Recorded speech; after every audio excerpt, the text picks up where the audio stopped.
Welcome back, everyone. NicknLex here. Thank you so much for joining me today to this new episode of Music with Nick. As you can see in the title, ELP. We're gonna watch an 18-minute video. I'm super excited. We haven't done ELP in a while, and I'm down. I'm totally down for this. And the good thing is, you never really know what to expect with ELP, especially when it's live. So I'm super psyched. So this is sponsored by Great Scott. Thank you so much, Scott, for this request. I really appreciate this, and I'm so happy you decided to, I know you're in the comments and all, and you watch all the videos, but I'm really excited that you decided to come forth and request a video. So I do have some stuff to say. Just I like to read the emails. It says, hey Nick and hey Alexia, happened to catch this good quality video of ELP in their heyday, performing the beginning of Tarkus and the ending with pictures at an exhibition. The transition is about 11 minutes in on this 19-minute video.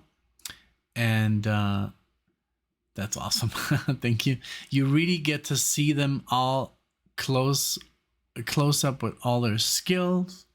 And then it says, strong recommendation. After you're done, watch this with Lex on your big screen TV setup sometime. You know what, Scott? We literally did that yesterday with a different video. I did a marathon for Dave of these up and coming.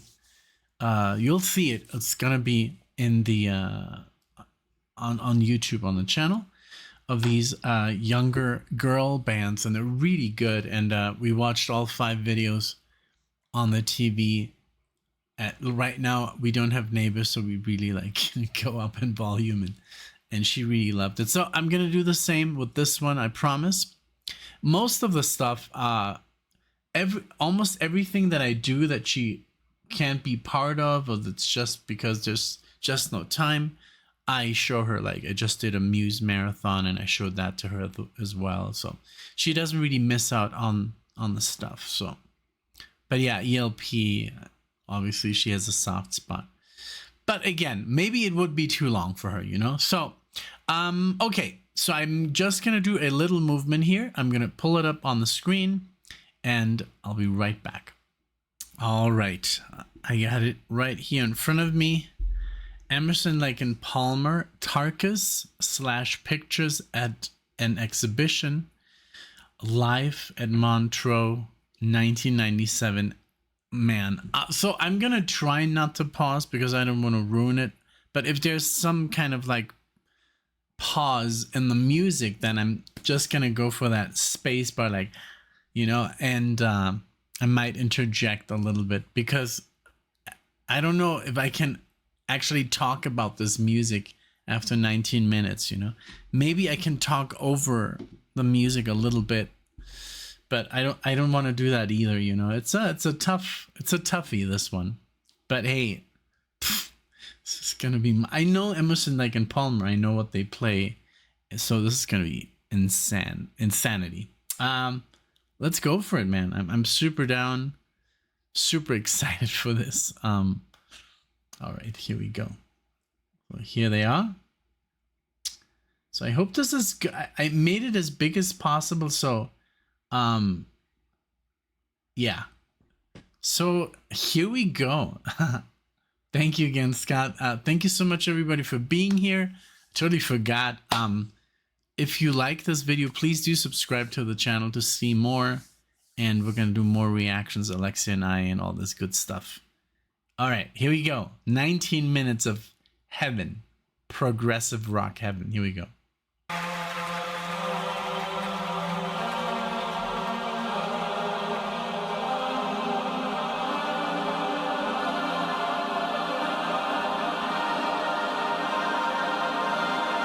Mr. Keith.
the dawn ever seen your eyes? Have the days made you so unwise? Realize you are.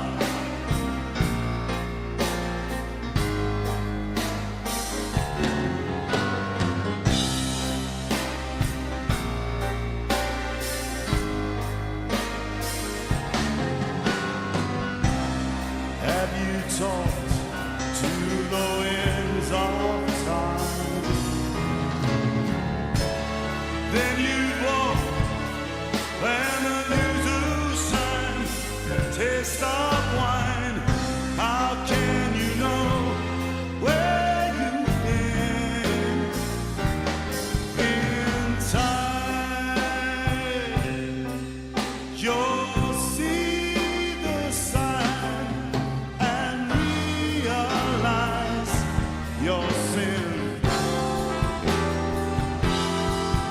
Don't you know where you've been?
This is just amazing. I needed to pause, but I don't know what happened, so we're gonna go back a couple of seconds because I think I pressed the space bar and something else went off, and I don't want to ruin it. But man, first of all, I can't believe that two of these geniuses are no longer with us. But man, it's just crazy.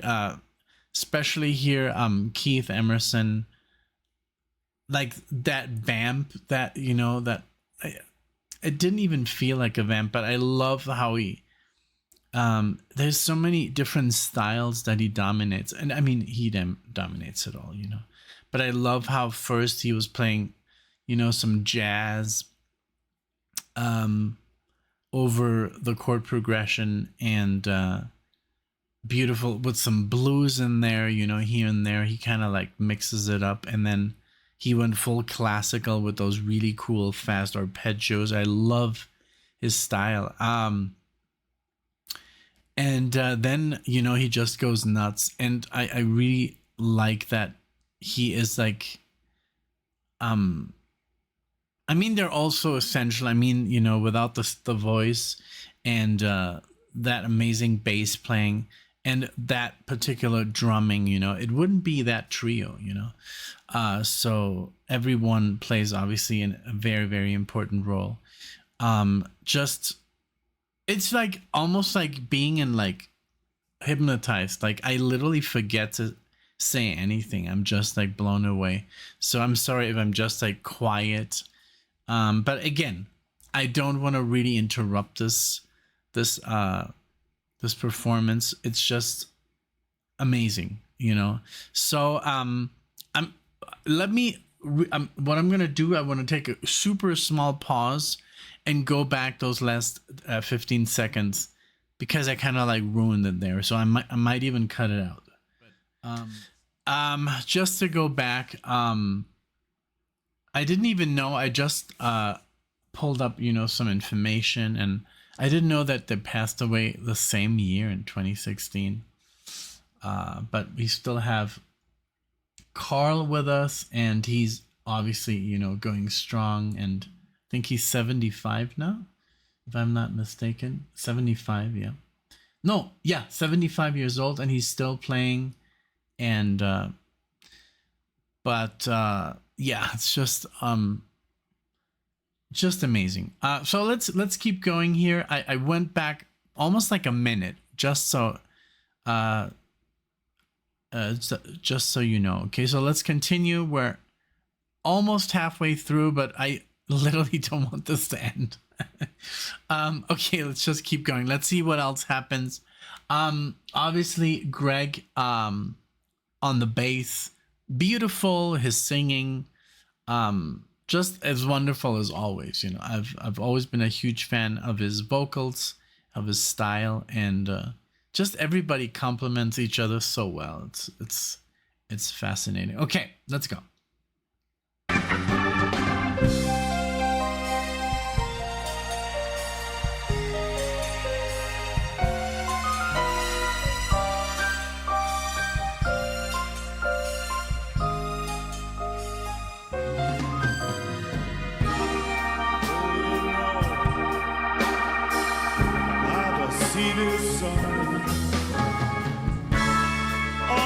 Times have been overgrown. Never know.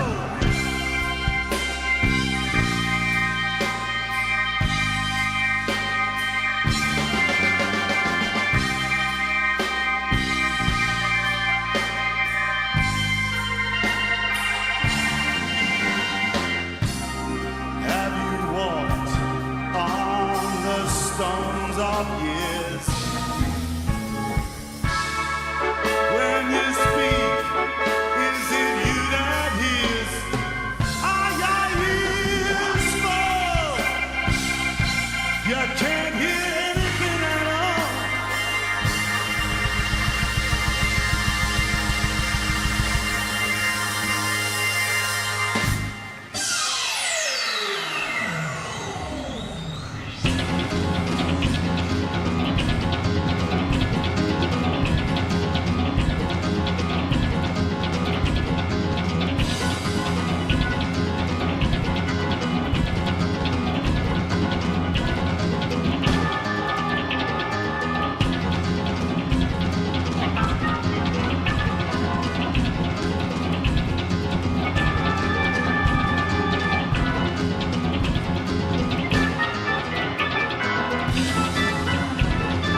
That was just amazing. Um, like I said, it didn't seem like 19 minutes or 20 minutes at all. It's like it's just like you lose yourself. I was so fascinated by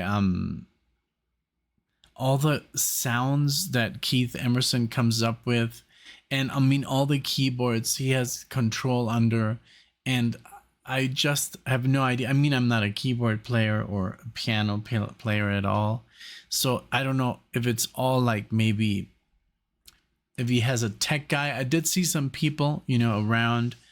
I don't know if they kind of like activate something or if he just presses, the buttons before, if he remembers everything. Just like the cable incident, it gives me like literally anxiety, because I also have my setup here, but it's just like guitar pedals, but it's always very like, it's just a couple of cables, like maybe 4, 5, but this was like an entire like universe of cables. So that is obviously completely like, no, that's too much for me.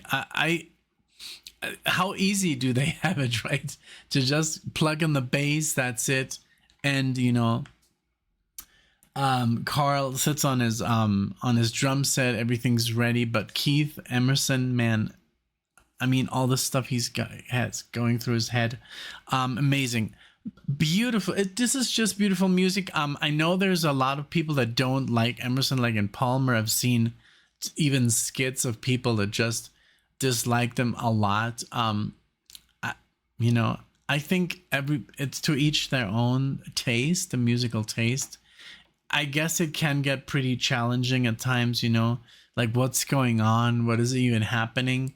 But I mean, the more you listen to music and the more you listen to jazz and progressive music or classical music, you kind of like, you notice that it's all kind of like being, mixed, and it's a fusion of all these great types of music that Emerson, Blake, and Palmer kind of like plays together and uses, and it's just wonderful. It's a really great experience, and up close like this was obviously very, very interesting to see them in action, and like the sweat dripping, especially Keith Emerson, his hands. I'd never really seen his hands, and everything he does, on the keyboard. It's very interesting, and just to see him like front row and center is really, really cool. I also like Carl on the drums. He's very fit, he looks very, I think he looks like almost like, I don't know if he was the youngest, but he definitely looks like the youngest. It could be wrong, I don't know, but I didn't really know that Keith Emerson like took his own life. That's such a shame, because of like being stressed of not playing well enough, but also he had some problems. But I read that his girlfriend said that he had struggled, and then he was like, well, I can't really play, like I don't want to disappoint people, man. That's just so sad, because you could have still lived his life enjoying music and listening and maybe not performing, but it's sad that he had some troubles, and he was also sick, and he just said, almost like screw it, I guess. And it's always very difficult to think of something like that, and but yeah, this was amazing. This was just wonderful. I'm definitely going to watch it again with Alexia, not just once. It's like there's so much things that I missed because I was so focused on Keith Emerson that I didn't really look at the chords and the stuff, the things, that Greg was playing. But the singing was just amazing. I just want to analyze every player by themselves, like for those 20 minutes. But yeah, I mean, this music, I'm sure this music is gonna resonate in another 50 years, and people are gonna be like, wow, this was way ahead of its time. these effects that he was using, like this trumpet, like almost this fanfare like effect, and that he had going there. And then there was this beautiful part that even reminded me of like a little bit of the Titanic score. Like there's so much cool effects going on, and maybe some people don't like that at all, you know. Maybe for them there's like a guitar missing. I think in this setting, you know, these three people, there's nothing missing. They do exactly what they're supposed to be doing, you know. And it's just really wonderful. Again, great great, Scott. Thank you, Scott, so much for this request, and I hope a lot of people enjoy this. Maybe some people, it's really, it does happen that a lot of people haven't seen a lot of music, or maybe are in, you know, maybe they're a little bit older, but they never really discovered Emerson, Lake and Palmer, because maybe it was, I don't know, you know, like my parents, they never really talked about Emerson, Lake and Palmer. I asked my mom when I saw her last time, do you know Emerson, Lake and Palmer? No, nothing. And like, do you know Genesis? No, like Steely Dan, nothing. But then I asked her about stuff. So what did you listen to? And she's like, well, Led Zeppelin, you know, the Beatles, Iron Butterfly, Uriah Heep. So obviously she was into music and even rock and stuff like that, and heavy stuff like Uriah Heep. Are you serious? But then again, there's just some stuff that was just, I guess, maybe too out there for the time, and also in the business that my parents were in was much more was disco. You know, my dad owned had a discotheque in Munich, and they didn't play, you know, prog rock there. It was mostly like pop and funk, and you know, and but my dad is a huge jazz guy, you know, so I don't think he really enjoyed the music, but there is some stuff that I'm sure he was happy to. Like, he was a huge fan of Quincy Jones and stuff like that, and Donna Summer and stuff like that, because they were also all in Munich, you know, recording Giorgio Moroder and stuff like that. I'm sure you have heard that story many times, because I do mention it. But yeah, it is, you know, it is a style that you have to kind of like ease yourself into. It's not as easy to listen to like other progressive rock, you know, like maybe what's behind me, like Supertramp, which is like more pop prog, you know, maybe the early stuff is more proggy, or Kansas is just very melodical. This has a lot of dissonance, and sometimes that can throw people off, you know. So I love that when the musicians, you know, are able to portray that in a way, and but on purpose, you know, and create like these tensions. So yeah, it's just like that really vast, you know, musical knowledge, you know, where you can put classical music and almost medieval style music, and you know, and jazz and blues and everything together, you know, and kind of like make a fusion out of it and come up with your own stuff, you know, like them. So again, thank you so much. I hope you enjoyed. Let me know what you think of this concert, of this performance. I mean, they're playing their older stuff, but what did you think about the performance as a whole, and how they fused these two songs together, you know? And I love the audience, very respectful, very quiet, and so yeah, let me know what you think. Comment below. Please subscribe to the channel if you want to see more. We post at least 1 or 2 videos a day. Alexia and I, mostly together. Sometimes I'm by myself. But again, thank you so much for watching. I appreciate it, and I'd see you all in the next one.